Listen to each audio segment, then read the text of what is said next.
요한일서는 하나님께서 우리에게 보내신 사랑의 편지라고 하였습니다. 러브레터라고도 하지요.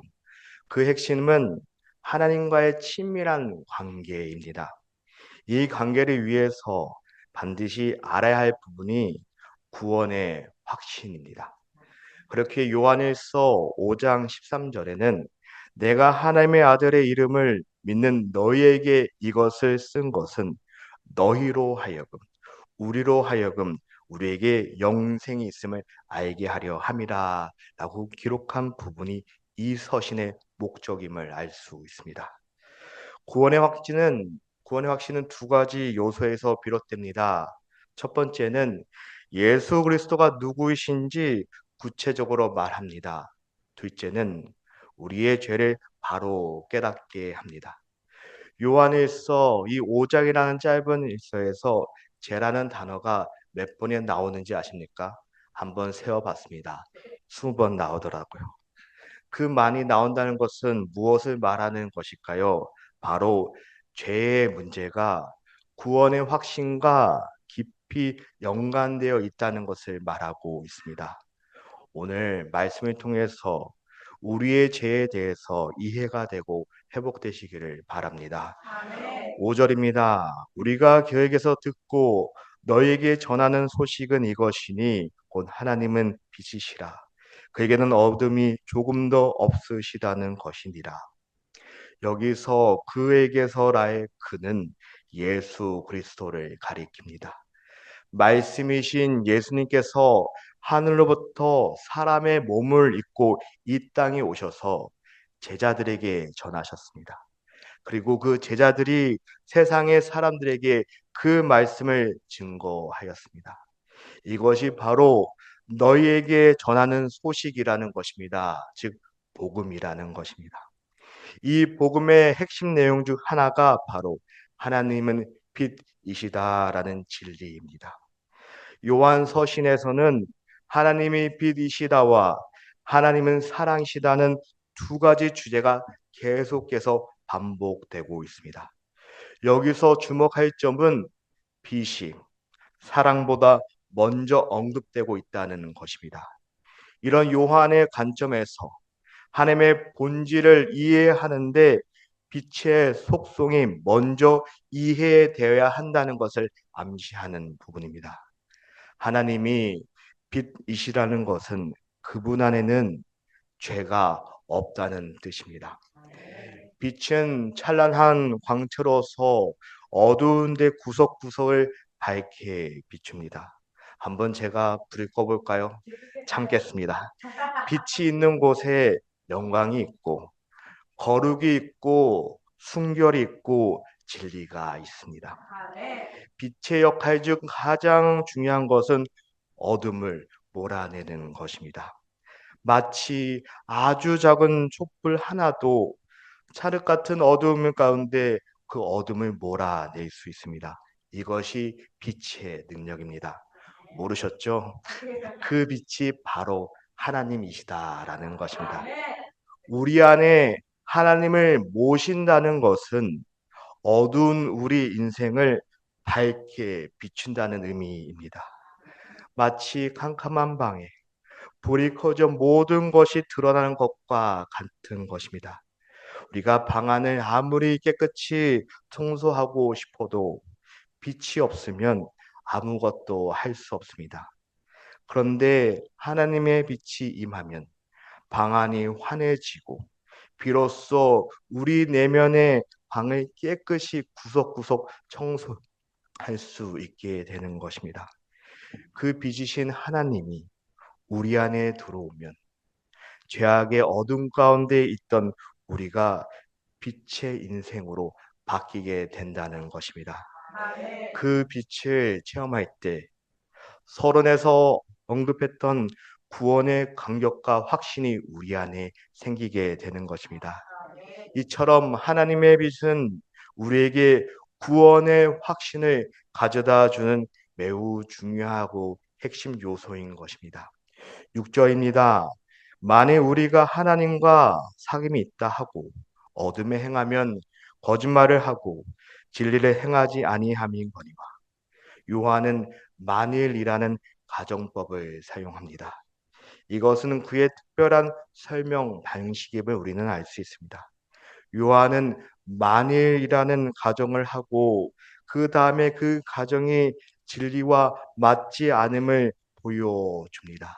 그렇게 함으로써 잘못된 생각을 분명하게 지적하고 있습니다. 하나님과 사귐이 있다 하고 어둠에 행하면 이라는 표현은 무엇을 말하고 있는 것일까요? 이중적인 삶을 경계해야 한다고 말합니다. 주님과 함께 살고 동행하면 어두운 일을 버리게 됩니다. 그렇게 하면 자연스럽게 어둠 속에서 즐기던 죄보다 밝은 빛 가운데서 거룩하게 사는 것이 얼마나 더 행복한지 기쁜지 우리는 알게 됩니다.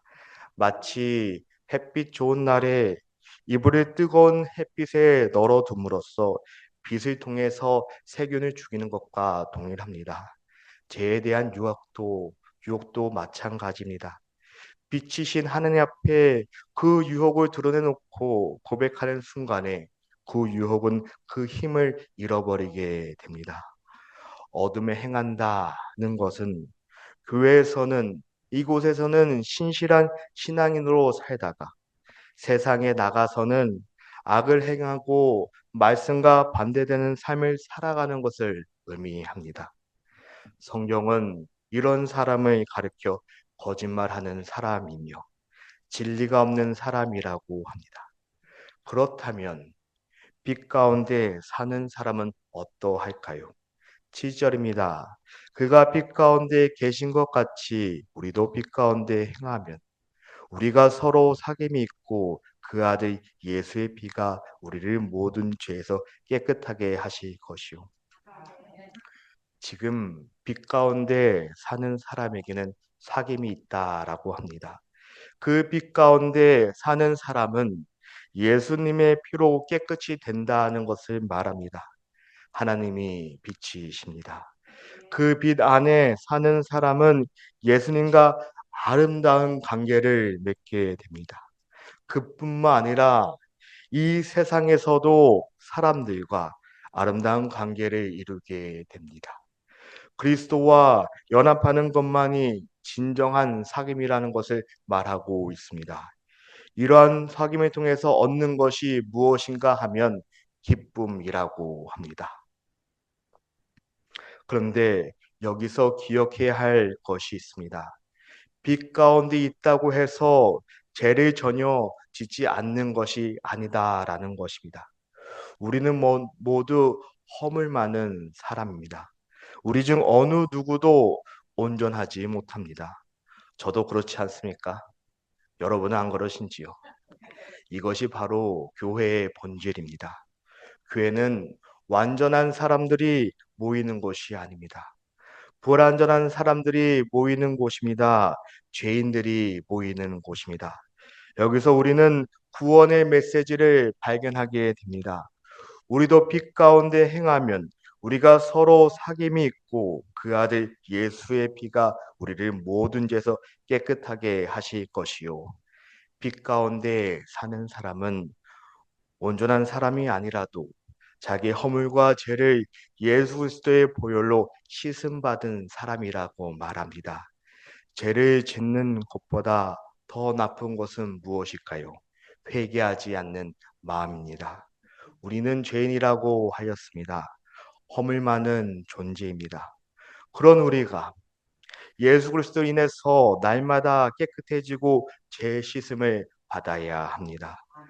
참된 빛의 자녀란 회개하는 자녀라라는 것입니다.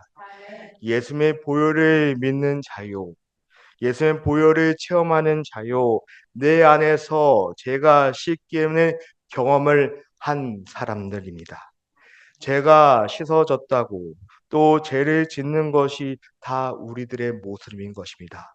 그럼에도 불구하고 우리는 계속해서 회개하고 성화의 삶을 살아가야 합니다.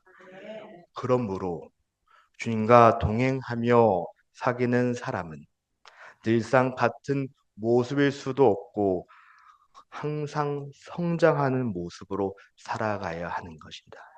우리의 삶에 영적인 성숙이 있으십니까? 햇빛이신 주님 앞에 우리가 늘 머물러 살다 보면 생명력이 충만해지고 어두운 일이 버려지게 되는 것이고 유혹이 약해지는 삶을 살아가게 되는 것입니다. 마치 꽃이 햇빛을 통해서 자라듯이 우리의 빛이신 주님을 바라볼 때 우리가 어찌 자라지 않겠습니까? 빛이신 주님과 동행하는 사람은 우리의 표정부터가 달라지는 것입니다. 갑자기 웃기 시작하는 분들이 있는데 여러분 주위에 계신 분들 표정이 달라지십니까? 너무 억지로 웃지 마시고 팔자주름 생깁니다. 8절입니다. 만일 우리가 죄가 없다고 말하면 스스로 속이고 또 우리가 우리 속에 있지 아니할 것이요. 만일이라는 가정법이 또 나옵니다. 우리가 죄가 없다고 한다면 스스로 속이는 거라라고 말합니다. 이렇게 쓴 이유는 무엇일까요? 그렇게 말하는 사람들이 있었다라는 뜻입니다. 누가 감히 죄 없다라고 말할 수 있겠습니까? 라고 하지만 이 편지가 쓸 당시에 그런 사람들이 있었다라는 것입니다. 그리고 지금도 그런 사람들이 있습니다. 여기서 말하는 우리 모든 사람을 다 말하고 있습니다. 그 우리 안에 우리도 속해 있습니다. 인간은 한 사람도 예외 없이 죄를 범하였습니다. 그리고 지금도 범하고 있습니다. 설교가 언제 끝나지 하는 마음, 그게 죄가 아닐까 싶습니다. 따라서 자기에게 죄가 없다고 주장하는 것은 자기를 속이는 것이는 겁니다. 하나님 앞에 거짓을 말하는 행동인 것입니다. 그리고 또 어떤 사람은 죄의 속성을 가볍게 생각합니다. 어떤 사람은 의식적으로 죄를 지은 것이 아니라 상황 때문에, 환경 때문에 무의식적으로 죄를 지었다라고 합니다. 그러나 이 모든 것은 다 핑계입니다. 로마서 3장 23절에 모든 사람이 죄를 범하였음에 하나님의 영광에 이르지 못하더니라고 합니다. 우리 모든 사람, 우리 안에는 본질적으로 죄가 있다라는 것입니다. 내가 죄를 지었기 때문에 죄인이라는 것이 아니라 죄인이기 때문에 죄를 짓는다는 사실을 우리는 분명히 기억해야 합니다. 이 진리가 우리 안에 있습니다. 아무리 갓 태어난 아이라도 그 아이도 죄인인 것입니다. 그렇기 때문에 내가 죄를 안 짓는다고 해서 죄인이 아닌 것이 아니라 우리는 태어날 때부터 죄인이라는 사실을 잊어버리면 안 됩니다. 진리가 우리 속에 있지 아니할 것이요라고 합니다. 죄가 없다고 주장하는 것은 죄가 있음에도 불구하고 없다고 주장하는 것으로 회개하지 않습니다. 따라서 그러한 자의 마음속에는 진리가 거할 수 없다라고 합니다. 왜냐하면 하나님 앞에서 자기 죄를 고백하지 않는 자 안에는 우리를 진리 가운데 인도하시는 성령님께 거할 수 없는 안타까운 사실을 말하고 있습니다. 성경은 우리가 죄인이라고 말합니다. 그럼에도 불구하고 자신에게 죄가 없다라고 외친다면 그 사람은 스스로 자기를 속이고 있다라고 합니다. 만약 우리가 자신을 죄인하고 칭하지 않는다면 진리이신 예수 그리스도를 온전히 받아들일 수 없습니다. 그러면 구원의 감격도 우리는 누릴 수 없게 됩니다. 그렇기에 자신이 죄인임을 고백하기를 두려워하지 말아야 합니다. 죄에 대한 태도를 바꾸는 것을 주저하지 말아야 합니다. 그러면 어떻게 해야 할까요? 죄에 대한 관점을 바꾸고 내가 죄인임을 고백할 줄 알아야 합니다. 바로 그곳에서부터 구원과 영생이 시작합니다. 고백하지 않는 사람에게는 죄 씻음이 없다는 사실을 말하고 있습니다. 그렇기에 구절입니다. 만일 우리가 우리 죄를 자백하면 그는 미쁘시고 의로우사 우리 죄를 사하시며 우리를 모든 불의에서 깨끗하게 하실 것이요. 한번 다시 읽어볼까요? 만일 우리가 우리 죄를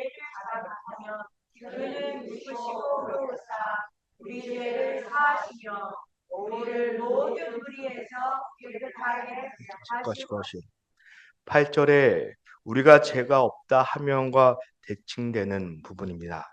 요한은 범죄한 인간이 그 죄를 고백하느냐 안 하느냐에 따르는 결과를 지금 설명해 주고 있습니다. 즉 8절에서 요한은 자기 죄를 고백하지 아니할 경우 진리가 우리 속에 있지 않다라고 하였습니다. 이제 여기서 반대로 말합니다. 자기 죄를 고백하면 그는 구원을 받고 하나님의 새로운 교제 관계에 놓이게 된다는 결론을 말해주고 있습니다. 여기서 죄라고 하지만 원문을 보면 복수형입니다. 모든 종류의 죄를 다 말하고 있습니다.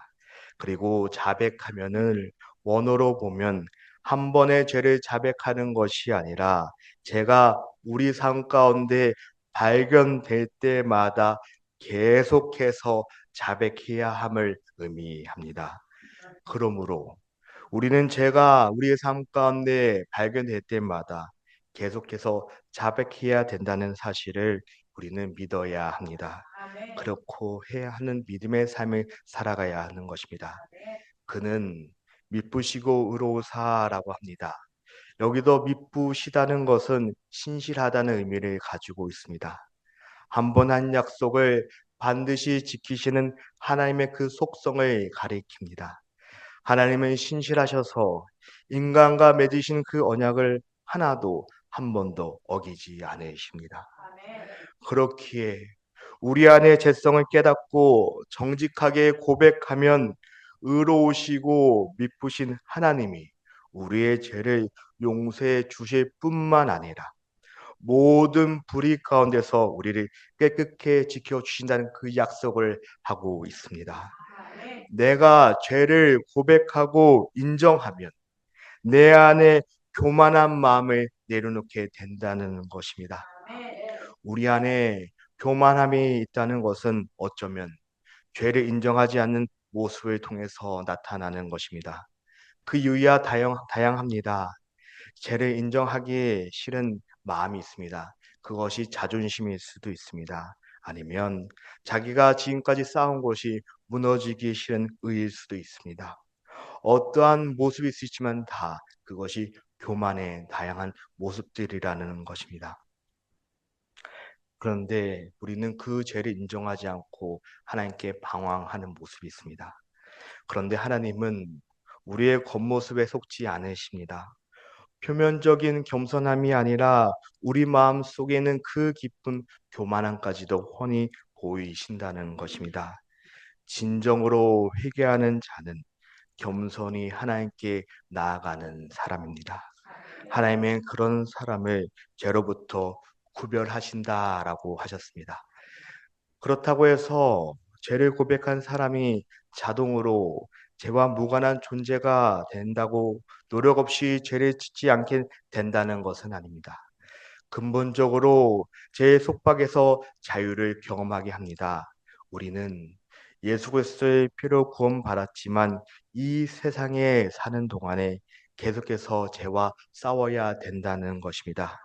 그리고 죄를 지을 때마다 죄가 나의 삶 가운데 발견될 때마다 우리는 주체하지 말고 회개함으로써 주님께 고백하며 나아가는 것입니다. 우리의 아버지이신데 우리가 죄를 고백한다고 해서 혼내시겠습니까? 때론 혼내실 수 있지만 우리를 죽이시겠습니까? 그 하나님 아버지께 우리가 나아가시기 바랍니다. 10절입니다. 만일 우리가 범죄하지 아니하였다 하면 하나님을 거짓말하는 이로 만드는 것이니 또한 그의 말씀이 우리 속에 있지 아니하니라. 요한은 계속해서 만일이라는 표현으로 가정법을 사용하고 있습니다.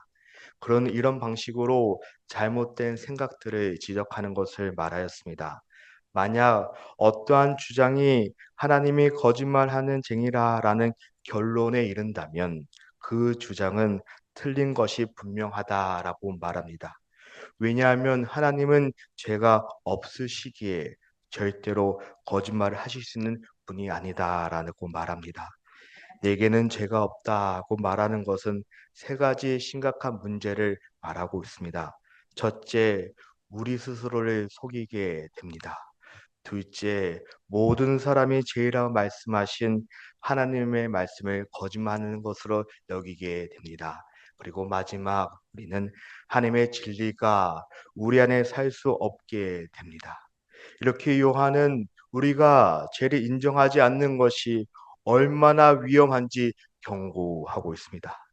요한이 이렇게 강한 표현을 사용하는 이유는 매우 중요합니다. 하나님은 모든 인간이 죄인이라고 선언하셨습니다. 그러므로 누구든지 자신이 죄가 없다고 주장한다면 그것은 하나님을 거짓말하는 것이라고, 거짓말쟁이라고 주장하는 것과 동일하다라고 말하고 있습니다. 성경은 여러 곳에서 모든 사람이 죄인임을 명확히 선포하고 있습니다. 로마서 3장 10절에 의인은 없나니 하나도 없으며라고 하였습니다. 이렇게 명백한 하나님 말씀 앞에서 스스로 죄가 없다고 주장하는 것은 성경의 전체 말씀을 부정하는 행위와 동일합니다. 그의 말씀이 우리 속에 있지 아니하니라라고 하였습니다.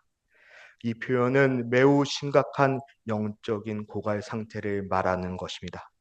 하나님의 말씀이 내 속에 없다는 것은 영적인 생명이 없다는 의미이기에 그렇습니다.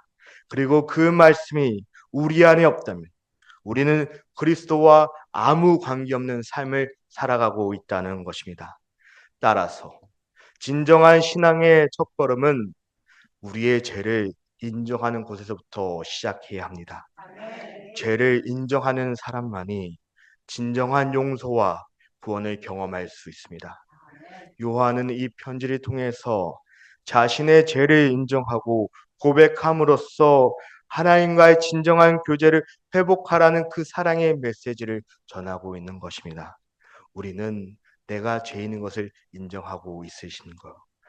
오늘 본문을 통해서 우리는 믿음의 기초가 바로 하나님의 약속에 있음을 보았습니다.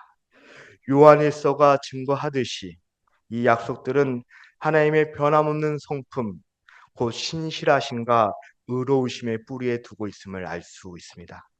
하나님은 어둠이 조금도 없으시고 완전한 빛이시며 우리의 죄를 자백할 때 미쁘시고 의로우사 그 죄를 용서하시려고 우리를 깨끗게 하신다라고 약속하셨습니다. 우리의 신앙생활하는 가운데 이 소중한 약속을 결코 잃어버려서는 안 됩니다. 오늘은 창립 22주년을 맞이한 우리 교회는 바로 이 약속 위에 세워졌습니다. 지난 22년 동안에 하나님께서는 단 한 번도 그 약속을 어기시지 않으셨습니다. 우리가 넘어질 때마다 죄를 고백할 때마다 주님의 말씀대로 우리를 용서하시고 회복시켜 셨습니다. 그렇기에 우리가 오늘을 맞이할 수 있는 것입니다. 이곳에 모여서 예배드릴 수 있는 것입니다. 거룩한 성일을 맞이할 수 있는 것입니다. 우리 교회 역사는 곧 하나님의 신실하심과 은혜의 발자취입니다. 사랑하는 성도 여러분, 이 시간 우리 모두 자신의 죄를 깊이 깨닫고 하나님 앞에 솔직히 고백해 보면 어떨까요?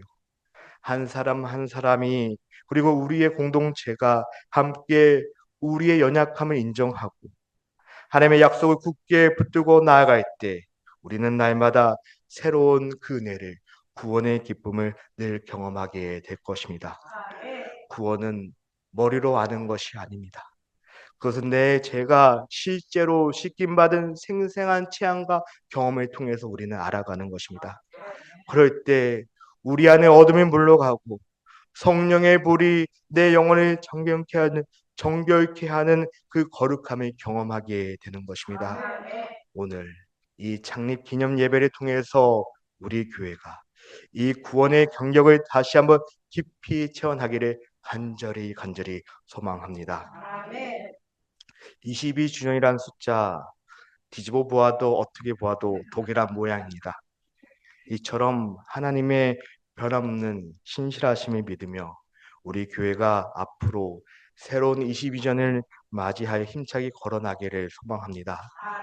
우리 모두가 하나님 앞에서 겸손하게 죄를 자백하고 하나님의 약속을 굳게 붙드는 빛의 공동체로 새롭게 세워져 나가길 바랍니다. 다른 것 아래가 아니라 하나님의 빛 안에 서로 깊은 사귐을 나누며 예수님의 보혈의 피로 날마다 새롭게 해주심을 우리는 기억해야 합니다. 이 어두운 세상 가운데, 이 메마른 해거스타운 지역 가운데, 우리의 그 삶 가운데 복음으로 세상을 밝히는 빛의 자녀가 되시기를 주님의 이름으로 축원하여 드립니다. 기도하겠습니다.